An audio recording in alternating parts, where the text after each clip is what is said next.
Hello everyone, दीक्षा IAS में आपका स्वागत है। दीक्षा आईएएस की तरफ से 68 बीपीएससी के रिगार्डिंग टेस्ट सीरीज लॉन्च किया गया था, जो कि हमारे टेलीग्राम चैनल दीक्षा आईएएस पर फ्री ऑफ कॉस्ट अवेलेबल है। आप दीक्षा आईएएस के टेलीग्राम चैनल से पीडीएफ डाउनलोड कर टेस्ट लगा सकते हैं। हम लोग जो है सो फर्स्ट टेस्ट का एक्सप्लेनेशन कर रहे हैं, जो 3 पार्ट में किया जा रहा है।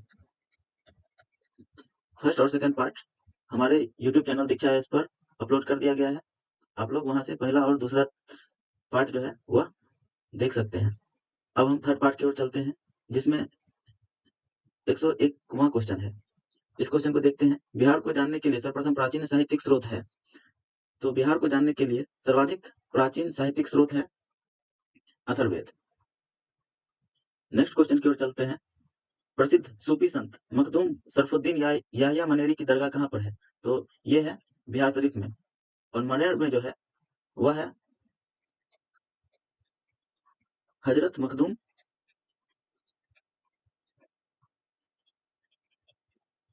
शाह कमालुद्दीन अहमद याहिया मनेरी की दरगाह है।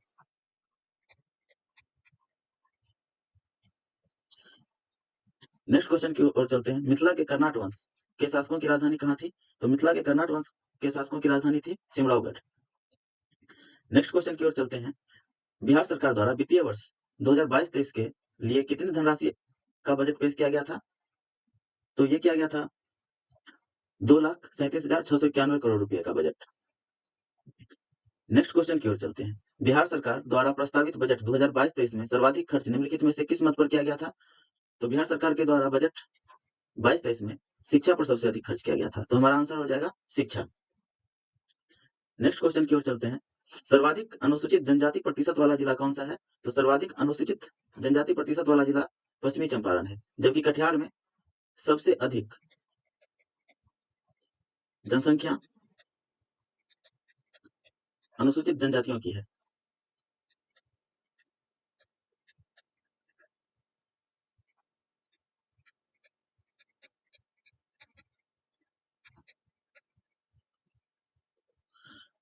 One 107 number question. मुख्यमंत्री नीतीश कुमार ने हर घर बिजली योजना की शुरुआत कब की? तो हर घर बिजली योजना की शुरुआत हुई है 25 सितंबर 2017 को।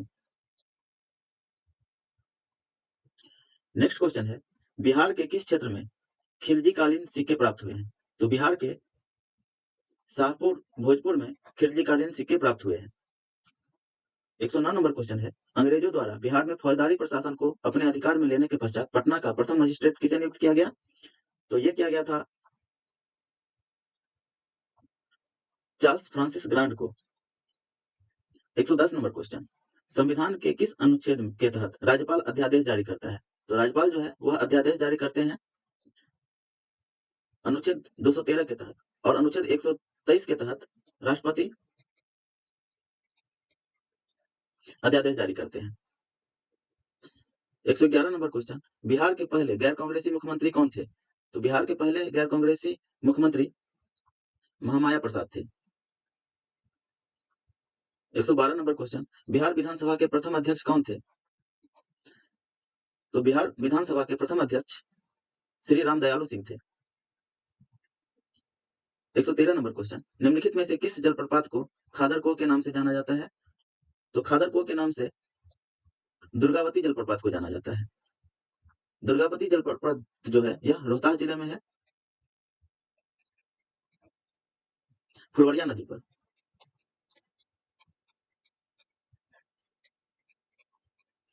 करकट जलप्रपात कैमूर में है, यह है आपको कर्मनासा नदी पर।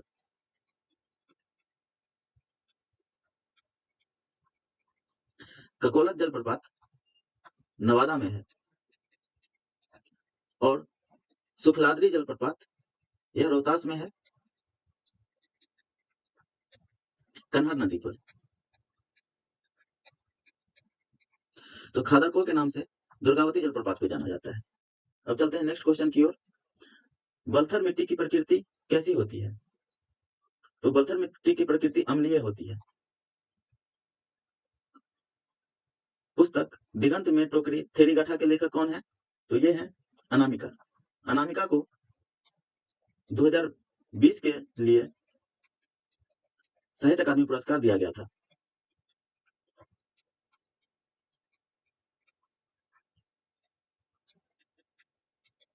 और यह दिया गया था हिंदी भाषा के लिए।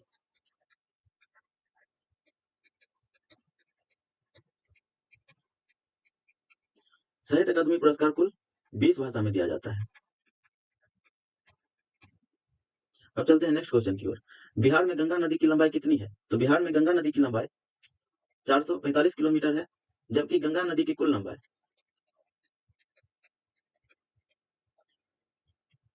2510 किलोमीटर है।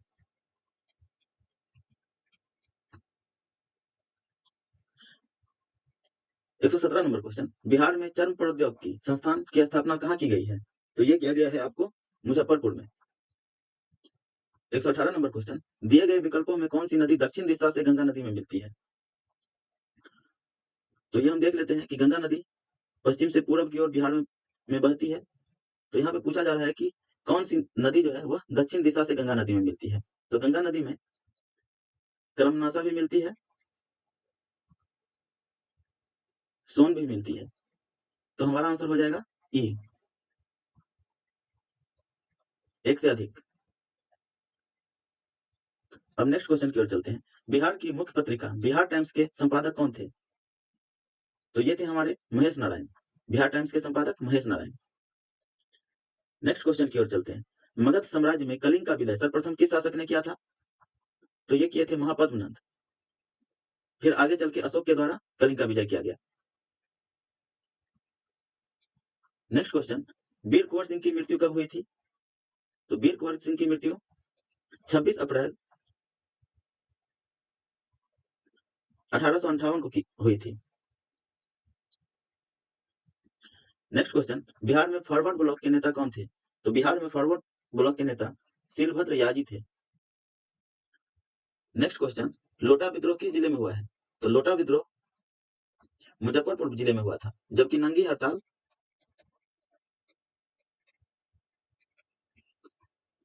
छपरा में हुआ था। अब नेक्स्ट क्वेश्चन की ओर चलते हैं। पंत वन्यजीव अभयारण्य स्थित है? तो पंत वन्यजीव अभयारण्य नालंदा जिले में अवस्थित है। 125 नंबर क्वेश्चन। ज्ञानपीठ पुरस्कार प्राप्त करने वाले पहले बिहारी कौन थे? तो ज्ञानपीठ पुरस्कार प्राप्त करने वाले पहले बिहारी रामधारी सिंह दिनकर थे।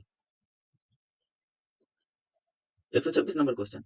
बिहार का पहला जैविक कृषि ग्राम किसे घोषित किया गया है? ये किया गया है आपको केरिया गांव को। 127 नंबर क्वेश्चन। भारतीय वन सर्वेक्षण द्वारा जारी वन स्थिति रिपोर्ट के आंकड़ों के लिए किस उपग्रह का उपयोग किया गया है?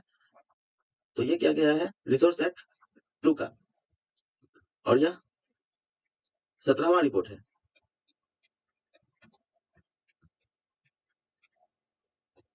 नेक्स्ट क्वेश्चन की ओर चलते हैं। वन स्थिति रिपोर्ट 2019 की तुलना में 2021 में भारत में वनावरण में कुल कितने वर्ग किलोमीटर की वृद्धि दर्ज की गई है? तो ये किया गया है आपको 1540 वर्ग किलोमीटर की वृद्धि दर्ज किया गया है, जबकि बिहार में 75 किलोमीटर स्क्वायर की वृद्धि हुई है।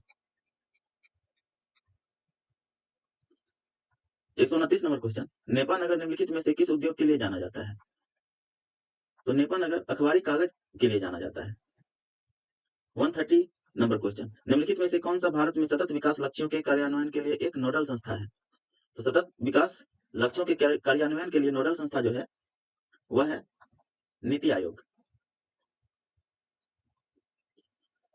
5वीं पंचवर्षीय योजना का मूल उद्देश्य क्या था? तो यह था आपको गरीबी हटाओ। 132 नंबर क्वेश्चन। निम्नलिखित में से कौन सा बैंक कृषि हेतु दीर्घकालीन ऋण देता है? तो यह देता है आपको भूमि विकास बैंक दीर्घकालीन ऋण। निम्नलिखित में से कौन सा कार्य पेड़ पौधों का नहीं है? CO2 का अवशोषण ये है, सौर का अवशोषण ये भी है, वायु का प्रदूषण ये नहीं है, ऑटो की विमुक्ति ये है। तो हमारा आंसर हो जाएगा सी, वायु का प्रदूषण। भारत में पर्यावरण संरक्षण अधिनियम पारित हुआ था? तो भारत में पर्यावरण संरक्षण अधिनियम 1986 ईस्वी में पारित हुआ था। 135 नंबर क्वेश्चन, सबसे अधिक स्थिर पारिस्थितिकी तंत्र कौन सा है? तो सबसे स्थिर पारिस्थितिकी तंत्र महासागरीय पारिस्थितिकी तंत्र है।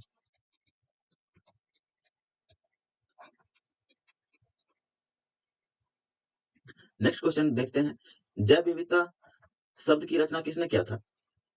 तो जैव विविधता शब्द की रचना वाल्टर जी रोसेन ने किया था।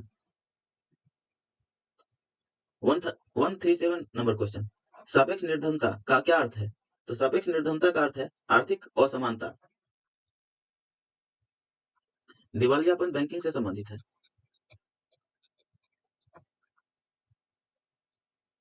138 नंबर क्वेश्चन, निम्नलिखित में से कौन सा एक मनरेगा का उद्देश्य है? तो इसमें देखते हैं कि परिसंपत्तियों का निर्माण ये मनरेगा का उद्देश्य है। सूक्ष्म सिंचाई को प्रोत्साहित करना ये भी मनरेगा का उद्देश्य है। जल प्रबंधन ये भी है और ग्रामीण आय को बढ़ाना ये भी है। तो हमारा आंसर हो जाएगा ई, एक से अधिक। 139 नंबर क्वेश्चन, प्रसिद्ध पर्यावरण शास्त्री सुंदरलाल बहुगुणा किस काम के लिए जाने जाते हैं? तो ये जाने जाते हैं आपको चिपको आंदोलन से। ये सुंदरलाल बहुगुणा उत्तराखंड के थे।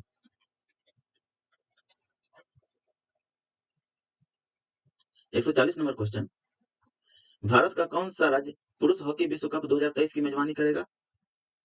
तो ये करेगा आपको उड़ीसा। 141 नंबर क्वेश्चन, दो वस्तुओं की कीमत क्रमशः 5:6 के अनुपात में है। पहली वस्तु की कीमत में 30% की वृद्धि होती है और दूसरी वस्तु की कीमत में x% की कमी होती है। यदि नया अनुपात क्रमशः 13:11 है तो x का मान ज्ञात करें। तो इसका आंसर हो जाएगा बी, 8.33। 142 नंबर क्वेश्चन, एक प्लेटफॉर्म की लंबाई एक ट्रेन की लंबाई से दोगुनी है। ट्रेन की गति 144 किलोमीटर प्रति घंटा है। यदि ट्रेन 30 सेकंड में प्लेटफॉर्म को पार करती है तो प्लेटफॉर्म की लंबाई ज्ञात करें। तो इसका आंसर हो जाएगा 800 मीटर। 143 नंबर क्वेश्चन, एक व्यक्ति 128 रुपया प्रति बैग की दर से बैग खरीदता है। यदि वह 20% के लाभ पर बैग बेचता है तो 15 बैग का विक्रय मूल्य क्या होगा? तो इसका आंसर हो जाएगा 2304 रुपया। 144 नंबर क्वेश्चन, एक इक्वेशन दिया गया है जिसको सोल्व करना है। तो इसका आंसर हो जाएगा 439/12। 145 नंबर क्वेश्चन, एक परिवार का औसत मासिक खर्च पहले 2 महीने के लिए 8160, अगले 5 महीने के लिए 12780 और 5 महीने के लिए 14280 है। यदि यह परिवार पूरे वर्ष में 66,300 की बचत करता है तो इस परिवार की औसत मासिक आय क्या होगी? तो इसका आंसर हो जाएगा 18,160। नेक्स्ट क्वेश्चन है, यदि सी अकेले किसी कार्य का 2/3 भाग 12 दिनों में पूरा करता है तो सी पूरे कार्य को कितने दिनों में पूरा कर सकता है? तो ये आपको 18 दिन में करेगा। 147 नंबर क्वेश्चन, 3460 रुपए की राशि साधारण ब्याज पर उधार दी जाती है। यदि ब्याज की दर 5% है, 5% प्रति वर्ष है तो 5 वर्षों का साधारण ब्याज ज्ञात करें। तो इसका आंसर हो जाएगा आपको 865 रुपया। 148 नंबर क्वेश्चन, एक आयत की लंबाई 24 सेंटीमीटर है। यदि उसके विकर्ण की लंबाई 26 सेंटीमीटर है तो इस आयत की चौड़ाई ज्ञात करें। तो इसका आंसर हो जाएगा आपको 10 सेंटीमीटर।